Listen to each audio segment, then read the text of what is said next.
Everyone. Terrestrial ecology की बात में नया जो इकोलॉजी आता है वो आती है यूस्टेरियन इकोलॉजी।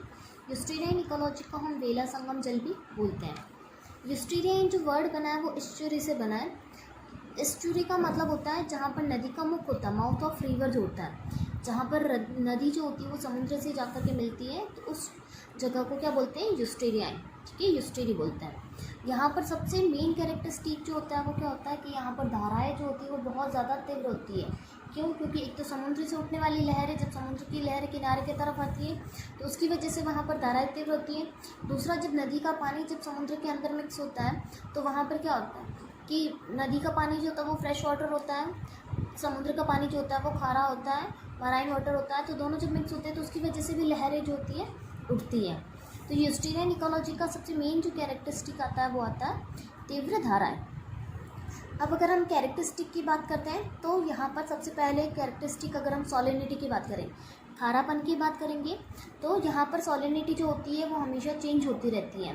जब बारिश होती है, जब नदी का पानी जब समुद्र में मिलता है तब वहाँ पर सॉलिनिटी कम हो जाती है। लेकिन वहीं जब हाई टाइड और लो टाइड जैसी कंडीशन देखने को मिलती है, ज्वार भाटा जब उठता है तो उसकी वजह से जब लहरें ऊपर की तरफ आती है, तो जब नदी की तरफ आती है तो उसकी वजह से क्या होता है? सॉलिनिटी बढ़ जाती है। मिनरल्स कंसंट्रेशन की बात करें तो मिनरल कंसंट्रेशन जो होता है वो वहाँ पर अनस्टेबल होता है, और इसी वजह से क्या होता है? मिनरल कंसंट्रेशन अनस्टेबल होने की वजह से वहाँ की जो एनिमल होते हैं उन एनिमल को बहुत ज़्यादा सफ़र करना पड़ता है उनकी सर्वाइविंग के लिए। क्यों? क्योंकि बहुत सारे एनिमल्स ऐसे होते हैं जो ऑस्मो रेगुलेशन को शो करता है, जैसे कि उनकी बॉडी के अंदर वाटर जो है वो एंटर करता है, फिर वो अपनी बॉडी से एक्स्ट्रा वाटर और एक्स्ट्रा सॉल्ट को बाहर निकालने के लिए बॉडी से वाटर को बाहर निकालते हैं अलग अलग प्रोसेस के द्वारा। तो जब वाटर के अंदर सॉल्ट की क्वांटिटी जो होती है, सॉल्ट का मात्रा जो होती है वो जब बढ़ जाती है या फिर वो जब कम हो जाती है तो उन एनिमल को ऑस्मो रेगुलेशन में बहुत ज़्यादा प्रॉब्लम आती है। थर्ड आता है ऑस्मो रेगुलेशन। ऑस्मो रेगुलेशन यूस्टेरियन वाले एनिमल्स के लिए मैंने आपको पहले ही बताया, मिनरल्स की कंसंट्रेशन जो होती है वो अनस्टेबल होती है, कभी भी मिनरल्स स्थायी नहीं होते वहाँ पर। तो उसकी वजह से ऑस्मो रेगुलेशन के आधार पर दो तरह के एनिमल्स जो होते हैं वो यूस्टेरियन इकोलॉजी में पाए जाते हैं। फर्स्ट आता है स्टेनोहेलाइन, दूसरा आता है यूरीहेलाइन। स्टेनोहेलाइन हम उन एनिमल को बोलते हैं जो ऑस्मो रेगुलेशन में माइक्रो चेंजेस अगर होते हैं, मतलब थोड़ा बहुत अगर मिनरल की कंसंट्रेशन में चेंजेस हो रहा है तो उसको वो एक हद तक टॉलरेट कर सकते हैं, कि जैसे थोड़ा बहुत अगर कंसंट्रेशन अगर बढ़ जाएगी तो वो फिर भी क्या करेंगे? ऑस्मो रेगुलेशन के प्रोसेस को शो करेंगे। लेकिन जो यूरीहेलाइन एनिमल होते हैं वो क्या करते हैं? ऑस्मो रेगुलेशन में होने वाले जितने भी चेंजेस होते हैं, जैसे अगर कभी सॉलिनिटी अगर एकदम से बढ़ गई है या एकदम से कम हो गई है, मिनरल की कंसंट्रेशन जो वो एकदम से बढ़ गई है एकदम से कम हो गई, तो उसको क्या कर सकते हैं? वो टॉलरेट कर सकते हैं, सहन कर सकते हैं। तो उन एनिमल्स को, जो एनिमल्स टॉलरेट कर सकते हैं उनको हम बोलते हैं यूरीहेलाइन, और जो एनिमल्स बहुत ही कम चेंजेस को टॉलरेट करते हैं उनको हम बोलते हैं स्टेनोहेलाइन। ठीक है, यूरीहेलाइन के अंदर जो होते हैं जैसे कौन से एग्जाम्पल्स आते हैं? कोरल हो गया, ऑयस्टर हो गया, केकड़े, पॉलीकेट्स वगैरह जो होते हैं वो सारे के सारे कहाँ पर, किसके अंदर आएंगे? यूरीहेलाइन। ये वाटर के अंदर होने वाले चेंजेस जो होते हैं, मिनरल कंसंट्रेशन, सॉलिनिटी, उसको टॉलरेट कर सकते हैं, और उसके द्वारा ये क्या करते हैं? ऑस्मो रेगुलेशन करते हैं। फिर आता है, अगर हम स्ट्रीम्स की बात करते हैं तो स्ट्रीम्स जो होती हैं वो बहुत अलग अलग होती हैं, क्योंकि जब बारिश होती है तो उस टाइम पे नदी की जो पानी होता है वो बहुत ज़्यादा उफान पे होता है। इसके अलावा जब बारिश नहीं होती है तो समुद्र के अंदर लहरें जब उठती हैं तो उसकी वजह से भी क्या होती है? वहाँ पर धाराएं जो होती है वो अफेक्ट करती हैं, वो प्रभावित होती हैं। टेम्परेचर की अगर हम बात करें तो टेम्परेचर जो होता है वो तो वहाँ पर कंटिन्यूस चेंज होता रहता है, क्योंकि दोनों जगह से पानी जो होता है वो मिक्स होता है। तो उसकी वजह से क्या होता है? यहाँ पर एनिमल जो होते हैं वो स्टेनोथर्मल एनिमल होते हैं जो कि गहरे पानी में रहते हैं, और जो यूस्टेरियन वाला जो एरिया होता है वहाँ पर बहुत ही कम एनिमल्स आ पाते हैं।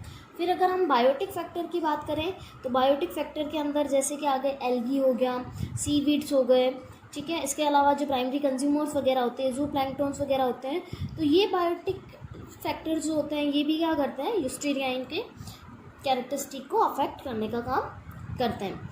इसके अलावा यहाँ पर जो एनिमल्स वगैरह जो रहते हैं वो भी क्या करते हैं? उसको अफेक्ट करते हैं। फिर आता है वाटर टर्बिडिटी।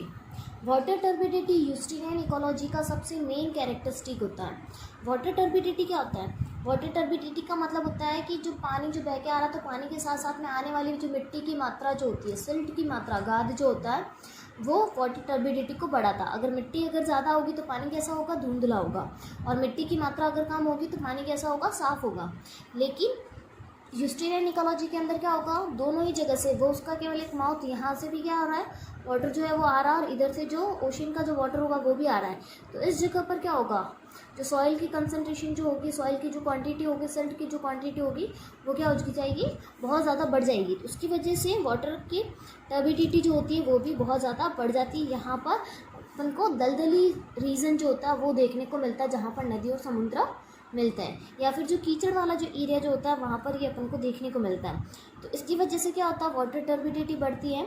तो बहुत सारे जो बायोटिक एनिमल्स होते हैं, जैसे फिल्टर फीडिंग करने वाले पैरामीशियम वगैरह जो होते हैं, वो यहाँ पर ज़ूप्लैंक्टन वगैरह जो होते हैं वो यहाँ पर बहुत ही कम दिखाई देते हैं।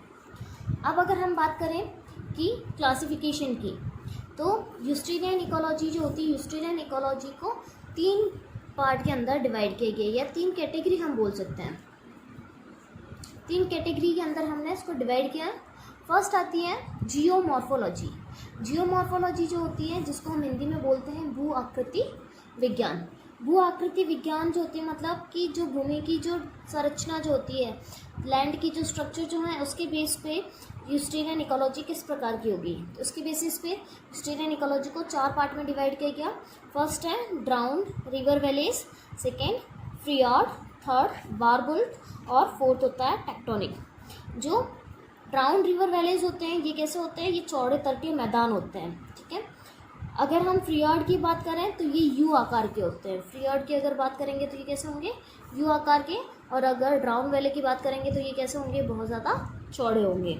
अगर हम बार बेल्ट की अगर हम बात करते हैं, ठीक है, बार बेल्ट की अगर हम बात करते हैं तो बार बेल्ट जो होते हैं वो उथले बेसिन होते हैं, मतलब जहाँ पर ढलान जो होती है वो बहुत कम होती है और नीचे की गहराई जो होती है वो कम होती है, उथले बेसिन जो होते हैं वो, जिसके अंदर मोस्ट ऑफ द आइलैंड वगैरह जो होते हैं वो पाए जाते हैं। और टेक्टोनिक की अगर हम बात करते हैं तो ये क्या होता है, तट के ऊपर पाए जाने वाले यहाँ पर लोकल सब्सटेंस जो होते हैं वो इसके अंदर बनते हैं, ठीक है। अगर हम इसके एग्जांपल्स की बात करें तो ड्राउन वैली का एग्जांपल है अमेरिका की चेस्पिक वैली। फ्रियॉर्ड की अगर हम बात करेंगे तो फ्रियॉर्ड का एग्जांपल है नॉर्वे का प्रसिद्ध फ्रियॉर्ड। बारबेल्ट की अगर हम बात करेंगे तो बारबेल्ट के अंदर जो कच्छ वाला जो वेला संगम है, यूस्टेरियन कच्छ वेला संगम जो है, या कच्छ यूस्टेरियन जिसको बोला जाता है, जो अपने इंडिया के अंदर है। और अगर टेक्टोनिक की बात करते हैं तो सैन फ्रांसिस्को वैली जो है, सैन फ्रांसिस्को की जो खाड़ी है वो इसके अंदर आती है। सेकेंड कैटेगरी आती है यूस्टेरियन की। फर्स्ट हमने देख ली जियोमॉर्फोलॉजी। बात करते हैं सेकेंड कैटेगरी की, जिसमें आता है वाटर सर्कुलेशन। वाटर सर्कुलेशन जिसको हम जल परिसंचरण बोलते हैं। तो वाटर सर्कुलेशन जो होता है ये अलग अलग तरीके से होता है। ये वाटर का लेवल जो होता है वो किस तरीके से बनता है, तो उसके अकॉर्डिंग इसमें फर्स्ट आता है हाईली स्ट्रेटिफाइड, दूसरा नॉर्मल स्ट्रेटिफाइड, और तीसरा मिक्स स्ट्रेटिफाइड। अगर हम हाईली स्ट्रेटिफाइड का बात करते हैं तो वहाँ पर क्या होता है कि जो सॉल्ट का वाटर होता है उसकी सॉलिनिटी बहुत ज़्यादा होती है और फ्रेश वाटर की सॉलिनिटी जो होती है वो बहुत कम होती है।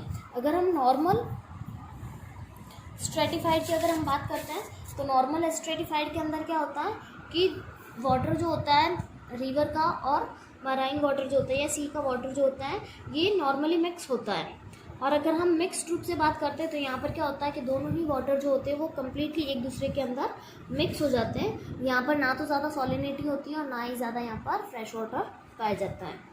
थर्ड, अगर हम एनर्जेटिक की बेस पे बात करें तो एनर्जेटिक की बेस पे क्या आता है, विस्तृत अक्षांशीय, हिम प्रतिपल वाला, प्राकृतिक शीतोष्ण, विभिन्नता वाले शीतोष्ण जो होते हैं जिसको हम टेम्परेट बोलते हैं, और न्यू इकोसिस्टम जिसको हम बोलते हैं। तो ये इस तरह के हमें देखने को मिलते हैं यूस्टेरियन वाले के अंदर। अब अगर हम बात करते हैं फोना की बात करते हैं यूस्टेरियन के, तो फोना जो होता है ये 3 तरह का पाया जाता है, स्ट्रेगल्स, माइग्रेटरी और ट्रू यूस्टेरियन। स्ट्रेगल्स जो होता है, स्ट्रेगल्स को हम हिंदी में बोलते हैं कि जो विचरण करने वाले जो प्राणी जो होते हैं, ठीक है, क्योंकि यूस्टेरियन वाटर जो होता है वो कंटिन्यूस इसके कैरेक्टर्स चेंज होते रहते हैं, तो उसकी वजह से वहाँ पर बहुत सारे एनिमल्स विचरण करते रहते हैं। दूसरा माइग्रेटरी, जो एक जगह से दूसरी जगह पर प्रवास करके जाते हैं, जैसे समुद्र के जीव जो होते हैं वो नदी में आते हैं, नदी के जो जीव होते हैं वो समुद्र में जाते हैं, तो वो माइग्रेटरी के अंदर आते हैं। जो यूस्टेरियन के अंदर कौन से होते हैं, जो उसी के अंदर रहते हैं। स्ट्रेगल्स की अगर हम बात करते हैं तो जैसे कार्सिनस केकड़े जो होते हैं, गैमेरस जो होते हैं वो स्ट्रेगल्स में आते हैं, विचरण करने वाले। माइग्रेटरी की बात करें तो साल्मन, ईल, ये ऐसी फिशेज है जो क्या करती है, सी वाटर से रिवर वाटर की तरफ मूवमेंट करती हैं रिप्रोडक्शन के टाइम पे। ट्रू यूस्टेरियन की बात करें तो इसके अंदर बहुत सारे एनिमल्स रहते हैं, जैसे ऑयस्टर, कार्डमम, मेया, सोलैन, एरेनिकोला, हाउंडर, ये सारे के सारे क्या है, वहाँ के फोना है, वहाँ पर ये रहते हैं। अब हम अगर एक और इसमें चीज़ आती है यूस्टेरियन के साथ अगर हम बात करते हैं तो मैंग्रोव एसोसिएशन, मैंग्रोव वन का नाम आप सबने सुना होगा, मैंग्रोव वन जो पाए जाते हैं। जैसे अगर हम बात करते हैं तो वेस्ट बंगाल का सुंदरबन फॉरेस्ट जो है, सुंदरबन जंगल, वो मैंग्रोव एसोसिएशन का ही बना हुआ है, ठीक है, जो सुंदरबन डेल्टा के वहाँ पर बना हुआ है। वहाँ पर क्या है, नदी और जो गंगा नदी जो है वो जाकर वेस्ट बंगाल के उधर की तरफ जब मिलती है, वो जो डेल्टा जो बनाती है उसको सुंदरबन डेल्टा बोलते हैं, और उसकी वजह से जो वहाँ पर फॉरेस्ट बना हुआ है उसको सुंदरबन फॉरेस्ट बोला जाता है। मैंग्रोव एसोसिएशन में क्या होता है कि प्लांट्स जो होते हैं वो मोस्ट ऑफ दी, जैसे दलदली स्थान जो होता है वहाँ पर वो ग्रो करते हैं, और वो कैसे होते हैं, स्टील रूट्स वाले होते हैं, मतलब जिनकी रूट्स जो होती है वो वेल डेवलप होती है। तो कीचड़ वाली या दलदली जगहों पर सर्वाइव करने वाले जो प्लांट्स वगैरह होते हैं, फ्लोरा वगैरह जो होते हैं, वो मैंग्रोव एसोसिएशन में आते हैं। मोस्ट ऑफ दी जहाँ पर भी डेल्टा जो बनता है, यूस्टेरियन वगैरह जो होते हैं, वहाँ पर अपन को मैंग्रोव एसोसिएशन देखने को मिलता है।